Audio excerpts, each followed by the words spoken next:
So forgive me as I look down at the iPad. I'm not checking anything else. Okay, now this is somebody else talking. I am 56. I wish. Can I take a biologic for my whole life? If I stop, are there withdrawal symptoms? Will my disease relapse? It's a very good series of questions. Whether you're 56 or not, the answers are the same. If I'm treating a disease like psoriasis, that disease will last 30, 40, 50 years. You stop your pill, you stop your biologic, it starts to come back. It comes back slowly, but it comes back. It could take 3, 4 months. Our concern is if you do that, and we learned this early on, we stopped biologics because they were expensive and we wanted to know. And a person said, oh, I'm going away for 3 months to Europe. Can I stop it? Sure, let's try. And then they go back and they don't get the same response again.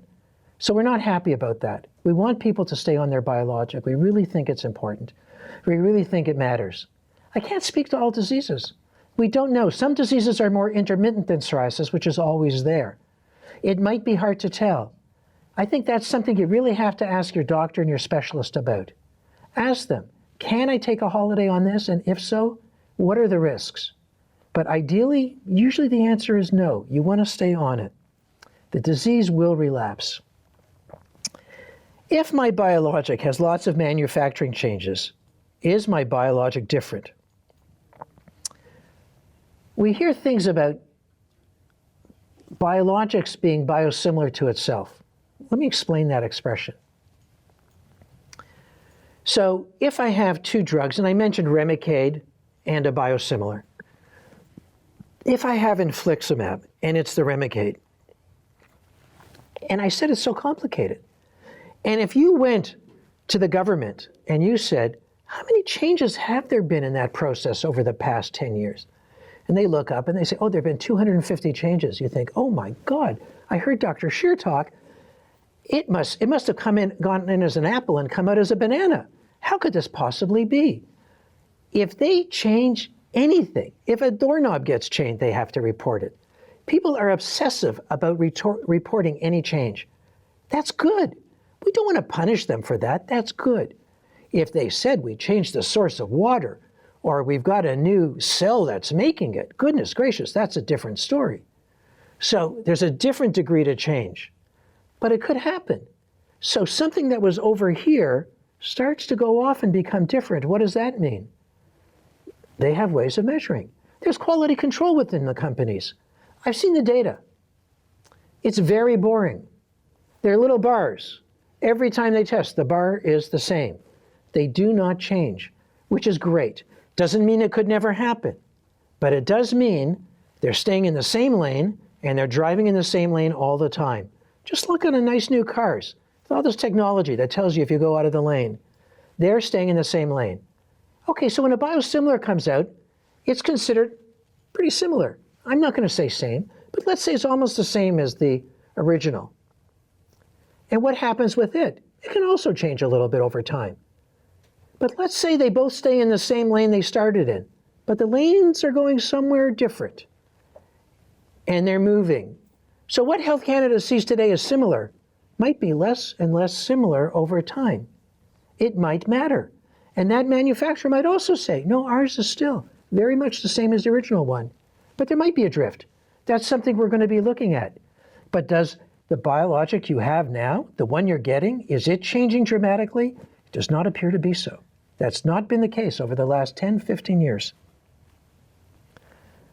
This person was on a biologic for 4 years and did develop antibodies. They've been on a different one for 5 months with no sign of improvement. How long should I continue? Is it time to try something else? Well, let's talk about antibodies. When you get an infection, your body makes antibodies to it. It's our way of protecting ourselves. It's the same structure, if you will, with differences, but the same basic idea as the biologic. If you're allergic to something, peanuts, they're antibodies. They happen to be of an IgE type, and those are things that can make you allergic to peanuts. We're talking about antibodies, but antibodies do a lot of different things. In this case, antibodies are not there to fight an infection. They could be. That was used to fight Ebola. But here, what they're being used for is to treat a disease, and they're directed to a very specific target. I can come up to my door at home and fumble around with my keys. I'm sure you've been through this. And you put in a key that looks right, doesn't fit. Another key that looks right, it doesn't fit. And you put in the exact right key. It's so easy, it just opens like nothing. That's what we want with these biologics and the copies, the biosimilars. We want them to be exactly the right key, not the one that somebody did a shoddy job copying at the key store. I don't think we're looking at that here, but that's certainly what we don't want. We don't want that one goes in and almost turns. We want to open that door. So what about getting antibodies to this? Well, when you give a foreign protein to a person, their body might make antibodies against the antibody. In fact, most people getting biologics have some antibodies against that biologic. The question is, does it matter? Some drugs will stop working for other reasons. I might measure antibodies and say, oh, it's because you have antibodies. But it doesn't necessarily mean that's why it stopped working. We're learning more and more that the antibodies may not matter that much, but it often depends on the disease. So, people with rheumatoid arthritis are perhaps more prone to making antibodies against things than people with psoriasis. My patients with psoriasis might make antibodies, but it may not affect what they're getting if they're getting a biologic. Antibodies may exist against that biologic, but they don't really matter that much. However, perhaps in rheumatoid arthritis they do. And you'll see a split. Some doctors will have patients on a medicine like methotrexate to reduce the antibody coming up, to reduce something diminishing the biologic. I do that sometimes too in my patients, and sometimes maybe it doesn't work. And we do consider it could be antibodies. There's different ways of dealing with that. We can add another thing to try and get rid of the antibodies, or we can change to a different biologic. And when that different biologic doesn't work, it may well be that you just don't have the right biologic yet. You've gone through two keys and they weren't the right key. You're waiting for the right one. And it may well be there, but you're going to have to try it. How long should you wait? I don't know. I wouldn't want to wait. But that's not the right answer. The right answer is you've got to give it a chance. If there's a way to optimize therapy, if there's a way to get the best out of it, give more. Give it more frequently. Maybe give another medicine with it, like methotrexate, or maybe you're already on that, give a bit more methotrexate. There are different ways to look at that. We want to optimize it. When we've given that a good shot, could be anywhere between 3 to 6 months, it's not worth going on, and you think of changing. But it's different. It depends what you're adding and how you're doing it. Again, a conversation you should be having with your specialist. It's a very important question, and I don't think there's a cut and dry answer. But I hope I touched on some of the issues about sometimes needing just the right key, and the fact that you do have to try a few things once you have a key to optimize it. How can an SEB or biosimilar be permitted when no studies are done for psoriasis and psoriatic arthritis? How can that be safe? I don't know. I didn't make that decision. Is it a good guess? May well be. Health Canada said they would do it based on biological similarities. I just told you, for me, psoriasis and rheumatoid arthritis are very different diseases. Ankylosing spondylitis and psoriatic arthritis, they do have some overlap, but they're very different diseases. They're different individuals. And when I say different diseases, people's entire being is different. Their risks in life are different. All of that, I think, should factor into decision. So I didn't make that decision. I had no pressure to make a decision. But it's allowed, and that decision was made. Somebody who's itchy all over their body, well, boy, there's so many causes of itch. I could run an itch clinic day and night, and probably within the first hour, I'd be scratching myself to bits watching people. It's not a fun thing to have itch. Itch is miserable. You really need to see a dermatologist. It may not be psoriasis, it may be a bunch of things. If we're talking about psoriasis, then treating your psoriasis will get rid of the itch. We've got pills for that. We've got creams and light you've probably tried, but there are pills for that. There's new pills, there's biologics, treatments galore to try. And once you get your psoriasis under control, the itch should go away. Is it safe to take a biologic more frequently than the usual timing? Well, it may not be safe for your bank account, because if you're going to start doing that, that could be expensive. The idea is that for most biologics, which are antibodies, that you're down to about half the level after 3 weeks if you're measuring it, maybe even 4 weeks. If you're looking at the effect could be for 3 days, the effect could be for 3 months, depending on your target. What is that antibody targeting? So is it safe to take it more often? There are pretty strict rules about that. So for some things, I say, no, you need to take this twice a week. But for other ones, I say, you can take this every 6 weeks. Isn't that exciting? It's different. You can't compare one to the other. There's no single answer. Again, a discussion to have with your specialist, but something that might work for you. Is there a cost saving for biosimilars? That's the idea. The idea is that there's a cost saving. If there is indeed a cost saving, one would think something has to go. I'm not sure what that would be. Would it be support programs? I hope not. We need them. Would it be the quality of support programs? Again, I hope not. Ultimately, though, it is a decision that's being made by payers, who are insurance companies, or provincial formularies, provincial ministries of health, who are making a decision about what they're going to pay. And all of those payers will have that discussion with the manufacturers, and then it's an economic discussion. How do we make all this work? Not just for you individually, but for a whole province. How do you decide in a given province what you can afford and what you need to save, and how can you make it so that it's economically feasible and rational to move forward? Times are changing a bit with the economics. Things may become tougher. So we can expect there's going to be a lot of debate that neither you nor I are probably going to be involved with. This is a very interesting and good question. Do SEBs have different formulations than the originator? When you think of a biologic or any drug, we like to think of what is the structure of that. So ASA or aspirin, exactly the same. But then you want to think about what it's in. I mean, frankly, if I put ASA in a bowling ball, it's different than if it's in a pill. It's just not going to work.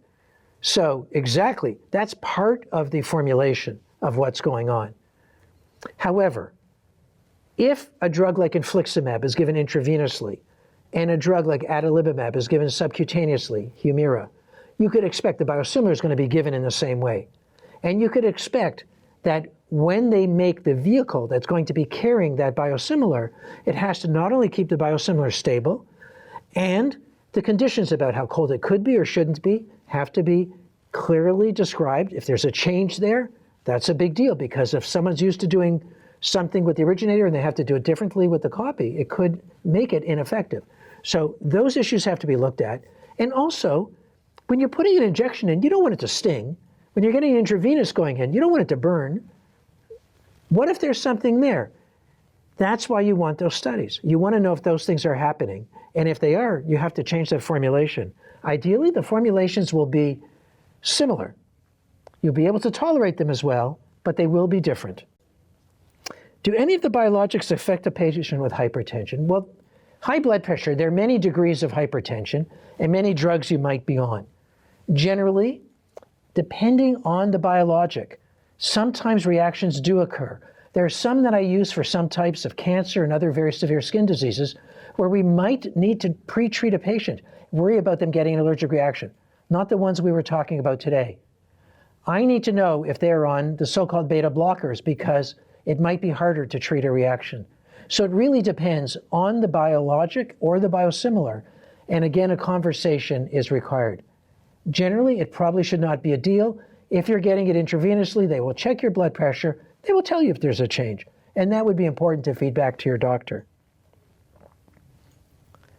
Why does some insurance company require an X-ray with evidence of active ankylosing spondylitis to improve Biologic A when not of Biologic B?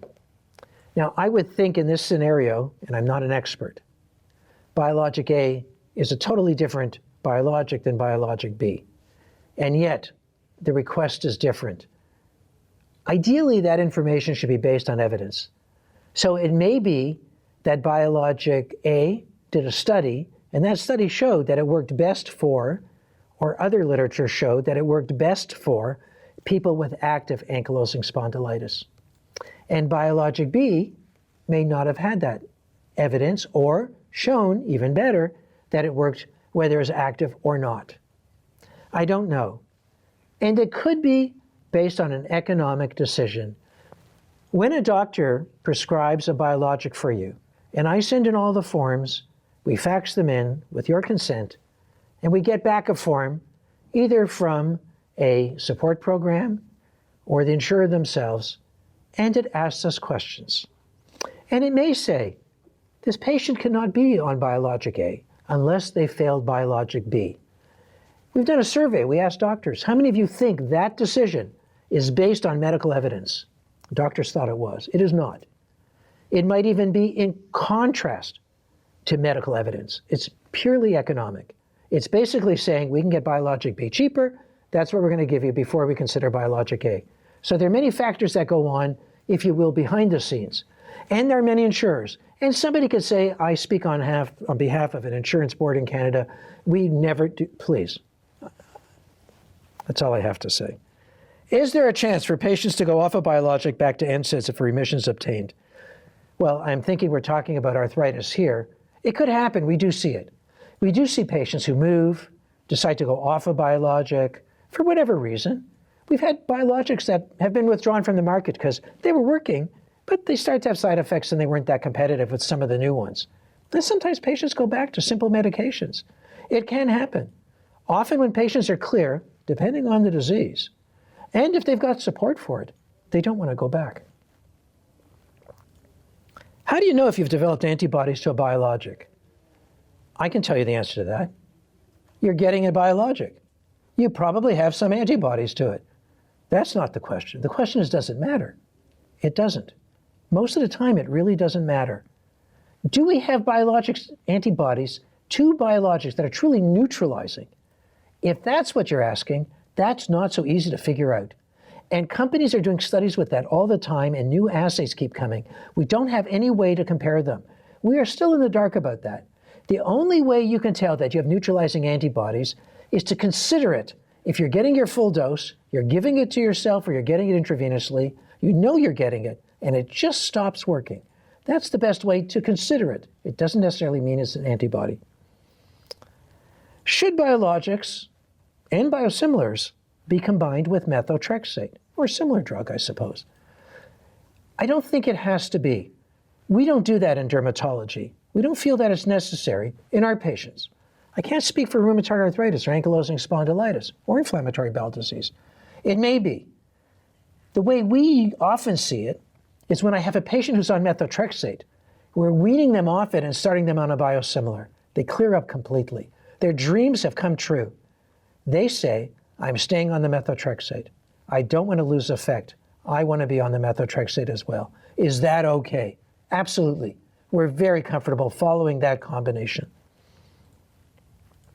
Finally, how do I make an informed decision on which biologic to take? That is very difficult. I have to say, I've seen a lot of ways of communicating information to people.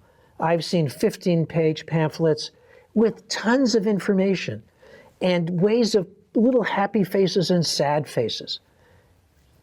And I've given it to people who are information intense, lawyers. So I say, hey, look at this. What do you think? And they read it, they come back, they go, no, you tell me what to do. Is it really just up to the doctor? Is it really just up to the payer? It's a conversation that well over 50% of doctors, and we've done this study, want to have with the patient. Read about it, but keep an open mind. You don't have to make the decision. And often, clarify what you think. I've had people say, oh, I picked that drug. And I was surprised. I said, why that one? And they told me why. And they were thinking of another drug. The reason they were taking it was because, I don't know, they saw it on TV, they liked the sound of the name, but they really wanted another drug. It's a discussion that should happen between a patient and their healthcare provider, and ideally your specialist in my mind. Thank you very much for your time tonight, and I appreciate your questions and interest.